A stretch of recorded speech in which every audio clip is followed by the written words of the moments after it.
بله خبر دا ده چې موږ او تاسو په کار دا ده چې مخکینی واقعاتو ته لاړ نه شو، ځکه هغه دلخراش واقعات دي. د دې په خاطر چې روغه جوړه راشي، توافق راشي، تفاهم راشي، تقارب راشي، نو تباعد پیدا کوي. درېمه خبر دا ده چې موږ او تاسو څه ملګرو ورته اشاره مو کړه، زموږ او ستاسو ترمنځ د افغانانو ترمنځ ډېر مشترکات شته، خو هغه نکات چې هغه د اختلاف نظر پکې موجود دی، نو د هغې په حل کولو کې باید فکر او سوچ وکړو. هغه مشترکات چې زموږ او ستاسو ترمنځ موجود دي د مذاکرې په شکل، یو دا دی چې اسلامي نظام ټول افغانان غواړي. دویم دا دی چې افغانستان د ټول افغانانو ګډ کور دی. دریم دا دی د ټول افغانانو غوښتنه ده چې افغانستان د خپلواک وي او یو موټی وي. څلورم دا دی چې د خارجي قواو وتل پوره دا د هر افغان هیله ده او غوښتنه ده، او په ډېرو غټو مجالسو کې د دې غوښتنه هم شوې او منلی شوې هم ده. پنځم د اساسي قانون ضرورت، چې د هر ملک دپاره اساسي قانون یو ضرورت دی، و البته په دې باندې اتفاق دی چې اصلاح ته هم ضرورت دی. شپږم دا دی چې د امنیتي قواو ضرورت او ساتل، د هر ملک دپاره امنیتي قواوې یو ضرورت لري او د هغې ساتل ضرور وي، خو دا هم په دې کې اتفاق دی چې د هغې اصلاح ضرور ده. اووم د افغانستان خاوره د سیمې او نړۍ پر خلاف نه استعمالول، افغانستان خاوره د سیمې او نړۍ پر خلاف نه استعمالول او بل چاته هم اجازه نه ورکول چې زمونږ پر خلاف زمونږ په ضد باندې اقدامات وکړي. اتم مونږ نړیوال قانون ته ژمن یو چې د اسلام مقدس دین او افغاني کلتور سره په ټکر کې نه وي. موږ نړیوال قانون ته ژمن یو چې د اسلام مقدس دین او افغاني کلتور سره په ټکر کې نه وي.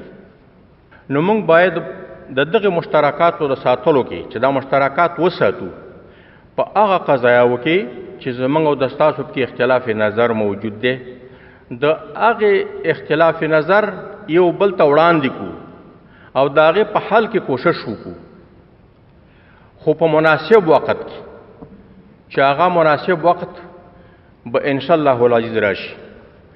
یوه بله موضوع چې یو ملګري ورته اشاره وکړه چې د بیان ازادۍ کې ستاسو څه نظر دی، څه فکر دی.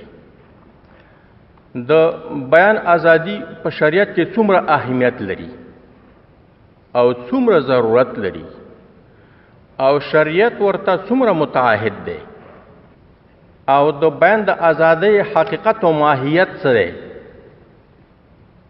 او د بیان د ازادۍ شرایط څه دي. دا درې خبرې.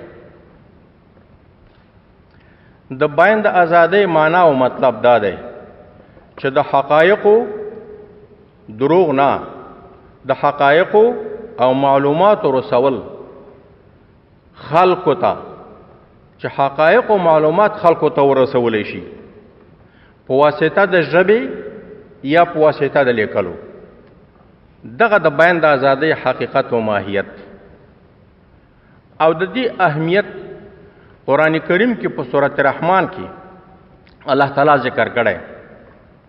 د انسان د پیدایش د نعمت نه پس، د تخلیق نه پس، دا جمله الله تعالی استعمال کړي چې علمه البیان، چې الله تعالی دغه انسان ته چی شی ورکړی دی؟ قوت، استعداد د بیان، د اظهار د خپل مراد، د اظهار د حقایقو. د امام نسائی په خپل کتاب کې راوړی او امام احمد په خپل مسند کې چې نبی کریم علیه الصلاة والسلام فرمایلی افضل الجهاد کلمت حق عند سلطان جائر. بهترین جهاد په جهادونو کې دا دی چې یو سړی ظالم بادشاه ته د حق خبره وکړي، چې ظالم بادشاه په نصیحت باندې، په سیري نصیحت باندې د خپل کړنو نه راګرځېږي، په نور وسایلو د خپل کړنو نه راګرځېږي، نو بهترین جهاد بیا دا دی چې د خلکو په حضور کې هغه ته سړی د حق خبره وکړي. دغه بهترین جهاد دی. دا د بیان د ازادۍ اهمیت. دریم د خلفای راشدینو په زمانہ کې ستر خلیفہ حضرت عمر فاروق رضی الله تعالی عنہ یو ځل په منبر باندې خلیفہ وقت ته ستر خلیفہ د مسلمانانو هغه په خپل منبر باندې دا اعلان کوي چې الا لا تغالوا فی مهور النساء، تاسو زیاته مکوئ، مبالغه مکوئ د ښځو په مهرونو کې. ښځو ته ډېر مهرونه مک دی چې بیا خاوند نشي ادا کولی. ډېرې خرچې مکوئ چې سړی بیا د هغې دپاره وسه نه لري.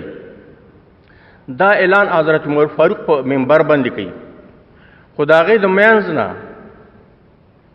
یوه زنانه ورته پاڅېږي قریشیه د مجلس د منځ نه، خطبه ده د جمعې ورځ ده، او ورته وایي چې ای عمره موږ ستا خبره ومنو او که د الله تعالی خبره ومنو. الله تعالی خو قرآن کریم کې دا ویلي دي چې تاسو ماخلې د دې ښځو نه ولو آتیتم احداهن قنطارا، اگر کا چیرته تاسو ورکړي وي دې ښځو ته قنطار هم ورکړی وي په مهر کې. قنطار چې د هغه وړوکې اندازه 12 اوقیې ده. 12 اوقیې چې هغې نه 48,000 درهمه د سپینو زرو جوړېږي. 48,000 درهمه د سپینو زرو څخه جوړېږي. دغه ادنا اندازه ده د قنطار. نو هغه وایي زنانه ورته وایي چې قرآن کریم کې خو الله تعالی دا وایي چې تاسو ښځو ته په مهر کې دومره ډېر لوی مال هم ورکړی وي، خو هم به تاسو چې کله سره جدا کېږي ګوره ترانه به یې اخلی. نو موږ ستا خبره ومنو که د الله د کتاب خبره ومنو. نو هغه ورته وایي چې عمر خطا شوی، اعلان کوي د منبر په سر عمر خطا شوی دی او ښځه حق ته رسېدلې، ښځه زنانه حق ته رسېدلې. نو په اسلام کې د بیان د ازادۍ دومره اهمیت دی او په اسلام کې د زنانه دومره اهمیت دی. ستر خلیفه وقت هغې ته د بیان د ازادۍ په مقابل کې زورونه نه ورکوي، هغه استخباراتو ته نه حواله کړي چې دا ونیسئ. د بیان د ازادۍ دا خو د هر انسان حق دی، خو پوهان په دې اتفاق لري، ټولې دنیا پوهان په دې اتفاق لري چې د بل چا حق، چې د بل چا د حقوقو او ازادۍ سره په ټکر کې نه وي. ټول په دې اتفاق لري چې بیان ازادي خو شته، خو دا ته چې دا بیان ازادي کوي د بل چا ذاتي حقوقو سره به په ټکر کې نه وي، د بل چا ذاتي حقوق به نه پیمالوي. دې من اتفاق دی. لکه په دې آیات کې چې دا پاس آیتونه ذکر شو او په حدیث کې راغلل. اوس درېیمه خبره چې ما کوله د بیان د ازادۍ اصول، چې دا یو انسان دا ټوله دنیا چغې وایي چې دنیا بیان ازادي ده او بیان ازادي ده، داسې هغه خوشي شوی دی، یو سمندر روان دی د غرب د خوانه په دغې، او موږ هم هغه ډېره ډېره اوچته کوو. د بیان د ازادۍ اصول، د آدابو رعایتول، چې د مجلس د جامعې دا آداب به رعایتوي. یو څه مطلب؟ دروغ به نه وایي او په چا پرې به بهتان نه تړي. دویم د اسلام او ملي منافعو او ملي ارزښتونو رعایتول. د اسلام رعایت به پکې کوي چې د اسلام سره په ټکر کې نه وي، ملي منافعو سره ستا دا بیان په ټکر کې نه وي، او د ملي ارزښتونو سره په ټکر کې نه وي ستا دا بیان ازادي. دریم خلکو ته د حقوقو په رسولو کې مرسته کول. د بیان د ازادۍ دا مطلب دی چې یوې جامعې ته، یو قوم ته، یو سړي ته دغه په حق رسولو کې ته کومک وکړي. څلورم د ظالمانو او خیانتګرو ظلم او خیانت ښکاره کول. ظالمان دي، غاصبان دي، قاتلان دي او مفسدین دي، خیانتګر دي، د هغوی د ظلم او د خیانت ښکاره کړي. پنځم د امنیت عامه نه اخلالول. بل اصل دا دی چې په دغه بیان د ازادۍ کې به ته امنیت عامه ته به نقصان نه رسوي. په ژبني تفریقي اچولو، په مذهبي نفرت اچولو، چې په دې سره امنیت عامه ته غوره نقصان رسیږي.